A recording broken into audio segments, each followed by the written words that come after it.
Amara was only a child when tragedy struck. A devastating illness swept through the village, claiming the lives of her beloved parents.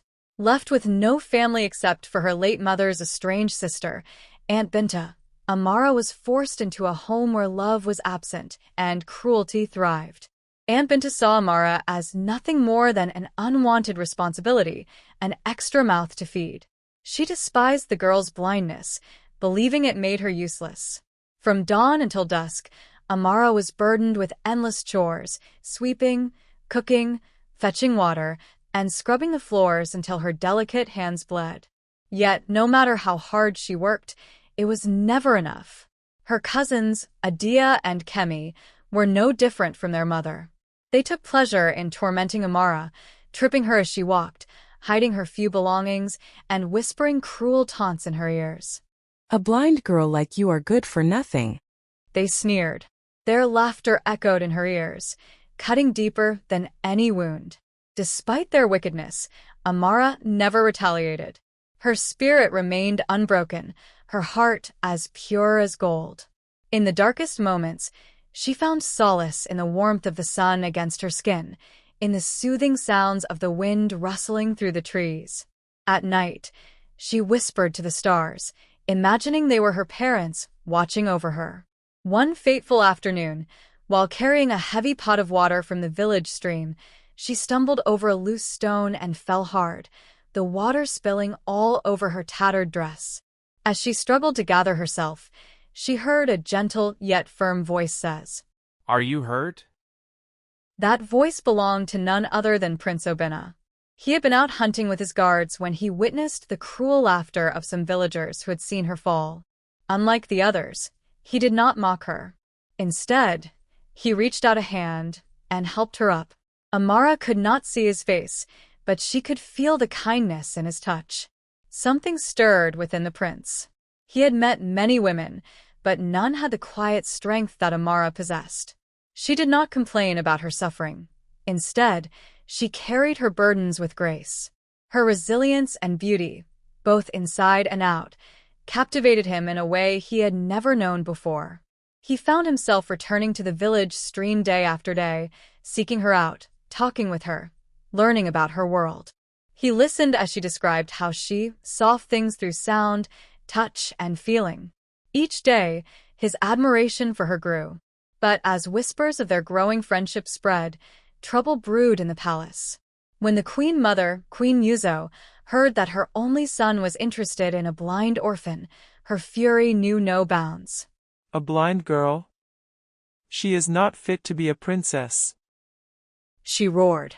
Little did Amara know, her life was about to change forever. Whether for better or worse, only time would tell. Prince Obina's love for Amara grew stronger with each passing day, defying all expectations. He saw beyond her blindness, beyond the whispers of the villagers, beyond the wrath of his mother.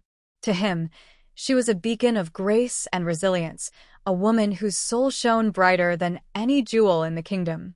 But Queen Yuzo was determined to crush their love before it could fully bloom. She summoned her son to the royal chambers, her face twisted in fury. "You will not shame this family by bringing that wretched blind girl into our palace," she thundered. "A future queen must be strong, capable, worthy of ruling alongside you. She is none of those things." Prince Obina met her gaze with unwavering defiance. "Strength is not measured by sight, mother," he said, his voice calm but firm. "Amara sees with her heart. She feels the world in ways we never could. She is more than worthy." But the Queen Mother would not be swayed. She spread malicious rumors about Amara, hoping to turn the villagers against her. She paid palace spies to humiliate her, to make her feel small, to drive her away. Yet through it all, Amara endured. She would not give in to their cruelty, nor would she let go of the love she had found in Prince Obina. One day, the prince made his boldest move yet. In the dead of night, he rode through the village, past the watchful eyes of the palace guards, and arrived at Aunt Binta's home. "Come with me," he whispered to Amara. "Let me protect you." Tears welled in her unseeing eyes. but your mother. I do not fear her wrath. He assured her. I fear losing you more. With nothing but the clothes on her back, Amara left behind the House of Torment and stepped into a new chapter of her life. The palace doors opened for her, but so too did the storm that awaited her within. Queen Yuzo greeted her with a smile laced with venom. Welcome to your new home, dear Amara. She said, her voice sweet as honey. I do hope you find it accommodating. The moment the prince turned his back, the queen's claws came out. She isolated Amara, dismissing the maidens assigned to assist her. She ensured the blind girl's meals were served late, cold, or not at all. She planted obstacles in the halls, forcing Amara to stumble and fall, delighting in the bruises left behind. But Amara endured, just as she always had. She would not let the queen break her. She had fought to be here, and she would fight to stay. Yet, as Prince Obina's love continued to shine upon her, the Queen Mother's hatred grew into something more sinister, something deadly. Little did Amara know, her true battle was only beginning. As the days passed, the Queen's cruelty escalated. She could no longer tolerate Amara's presence in the palace, nor could she accept her son's undying devotion to the blind girl. Every day, she devised new ways to torment Amara, waiting for the moment she would break. Then came the day Prince Obina was called away to a neighboring kingdom for an annual meeting. The moment he left, Amara felt a deep unease settle over her like a thick fog. Without him, she was at the mercy of the Queen Mother, and she feared what was to come. That afternoon, Queen Yuzo struck. She entered Amara's chambers, her voice as sharp as a dagger. Your prince is gone, blind girl. She hissed. There is no one to protect you now. Before Amara could react, a hard slap landed across her face. The force sent her stumbling, but she refused to cry out. The queen's fists followed. Blows rained upon her fragile body as Amara struggled to shield herself. You do not belong here. The queen shrieked. You are a curse upon this palace. The palace maids had been dismissed, leaving Amara utterly alone. There was no one to hear her silent suffering, no one to stop the queen's wrath. When the prince finally returned, he found Amara curled up on the floor, bruised and trembling. He pulled her into his arms, fury burning in his eyes. Who did this to you? He demanded. Tears streamed down Amara's face. She did not need to answer. The truth was evident. The queen had gone too far, and Prince Obina would not stand for it. The palace had become a prison for Amara, each day darker than the last. The queen's abuse continued in secret, but Amara's love for the prince kept her strong. Still, she longed for his presence, for his comforting voice and protective arms. But fate was unkind. Once again, duty called Prince Obina away, forcing him to leave for an important meeting in a neighboring kingdom. Be strong for me, my love. He whispered, holding her hands before he left. I will return soon, and we will find a way to make my mother accept us. Amara forced a smile, though her heart ached with dread. She knew what awaited her in his absence. As soon as the prince's horse disappeared beyond the palace gates, Queen Yuzo emerged like a vulture circling its prey. The prince may be blind with love. She sneered. But I see you for what you are, a disgrace. And I will not let you defile this palace any longer. She had already dismissed all the palace maidens, ensuring no one would come to Amara's aid. This time, however, she did not strike Amara with her hands. No, she had devised something far worse. That evening, the queen summoned Amara to dine in her chambers. It was an unusual invitation, one that sent chills down Amara's spine. But she dared not refuse. Come, eat. The queen said, her voice dripping with false kindness as she placed a steaming bowl before Amara. The scent was intoxicating, her favorite dish, one she had not tasted since she was a child. Hunger gnawed at Amara's stomach, and though she hesitated, she knew refusing the queen's gesture would only make things worse. Slowly, she lifted the spoon to her lips and took a bite. The queen's eyes gleamed with malice as she watched Amara eat. Unbeknownst to the blind girl, the food had been laced with a slow-acting poison, one that would ensure her suffering was prolonged but inevitable. Amara swallowed another bite, then another, before a strange dizziness overtook her. Her limbs grew weak, her breathing shallow. "And my lady!" Amara's voice trembled as she clutched her chest. Panic gripped her. Something was wrong. Queen Yuzo simply smiled. Rest now, dear Amara. You will trouble this palace no more. Amara collapsed onto the floor, her body convulsing before finally going still. Hours later, Prince Obinna returned from his journey, eager to see the woman he loved. But as he entered her chambers, his heart shattered at the sight before him. Amara lay motionless on the bed, her skin pale, her lips tinged with blue. He rushed to her side, shaking her gently. Amara! Wake up! I am here! He cried desperately, but there was no response. His world spun as realization hit him. She was gone. A wail of grief erupted from his chest, so raw and deep that it echoed through the palace. Servants and guards rushed in, drawn by his anguish. The king himself arrived, his face grim as he took in the heartbreaking scene. Suspicion quickly fell upon Amara's personal maiden, the only servant close enough to have tampered with her meals. Without hesitation, the king ordered her arrest, and she was dragged away in chains, screaming her innocence. But justice had not yet been served.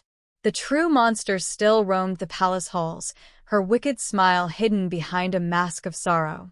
Little did the queen know, fate had already begun weaving her downfall, and soon, the spirits of the dead would rise to claim their vengeance. The palace was cloaked in sorrow, the air thick with mourning. Prince Obinna had locked himself away, his grief too heavy to bear.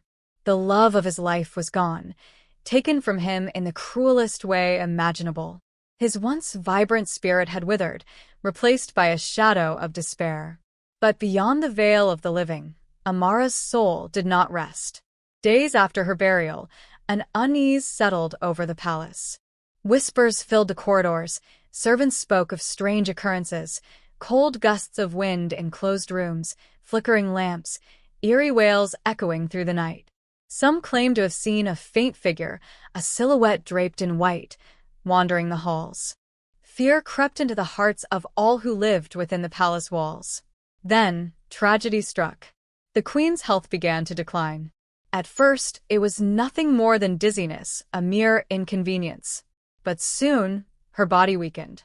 She struggled to walk. Her once commanding voice grew frail. Dark veins spread across her skin, as though something vile was poisoning her from within. The palace healers were baffled. There was no cure, no explanation. It was as though something unseen was devouring her from the inside out. Days later, another blow fell upon the royal family. The king's daughter, Princess Adora, was found lifeless in her chambers, her face frozen in an expression of horror. There were no wounds, no sign of struggle, only the chilling certainty that something unnatural had claimed her life. The palace was thrown into chaos. Fear gripped the royal court as whispers of a vengeful spirit spread like wildfire. One fateful afternoon, the chief priest of the village arrived at the palace, summoned by the king himself. Draped in sacred garments, his eyes filled with wisdom, he stood before the royal family and spoke with solemn authority. The gods have spoken. He declared. The spirit of the innocent cries for justice. The true killer still walks among us. A hush fell over the room. All eyes turned to the queen.